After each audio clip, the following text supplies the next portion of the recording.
I think there are several patient-related factors that affect a physician's choice on what to use. The modalities that are used are immunotherapy, which means an anti-CD20 antibody, either rituximab or obinutuzumab, and chemotherapy. Generally, that's one of three choices, either CHOP regimen, CVP regimen, or bendamustine. And then there's what we call immunomodulating therapy, or lenalidomide is the drug in that category that has good activity in follicular lymphoma. So those are the three categories of drugs that are generally at least considered for a newly diagnosed patient with follicular lymphoma. And one's choice of therapy can depend on a number of patient-related factors. First factor that comes to mind is the patient's age.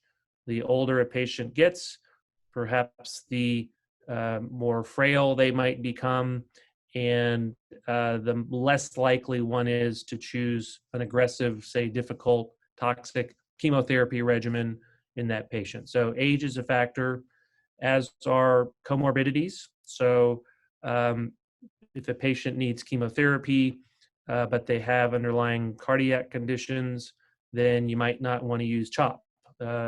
If a patient has renal dysfunction, you might not want to use bendamustine. So I think what comorbidities the patient has, I think the patient's personal preference is critically important. Many patients will have the option of all of these treatments. And certainly when I sit down with the newly diagnosed follicular lymphoma patient, I'll talk about all these options and let the patient be involved in that shared decision-making process. So patient preference is important. So I think those are probably the main factors that go into the decision on initial therapy. And then in terms of the specific options, I think for the majority of patients, the main option is chemoimmunotherapy, and that means choosing one of those two antibodies, rituximab or obinutuzumab, and combining it with one of those three chemotherapy regimens, CHOP, CVP, or bendamustine. So that's probably the majority of patients. I think for some patients, we will use immunotherapy or an antibody treatment alone. That strategy is relevant in elderly patients, more frail patients, where you may not be going for a 10-year remission. Just getting their disease under control is going to be a perfectly acceptable goal. And so immunotherapy alone certainly is reasonable. The other category of patients in whom immunotherapy alone is reasonable is in those low tumor burden patients who are not comfortable with the watch and wait strategy.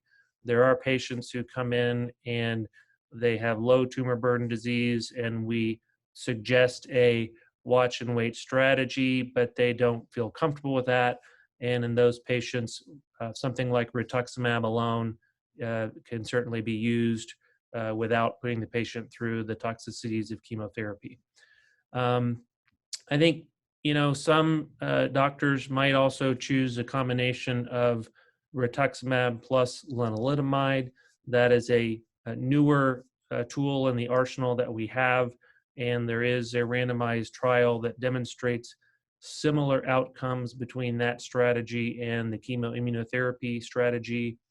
That strategy of lenalidomide plus rituximab is not FDA approved, but could still reasonably be chosen as an initial strategy for some patients, although it's not my go-to for the majority of my patients.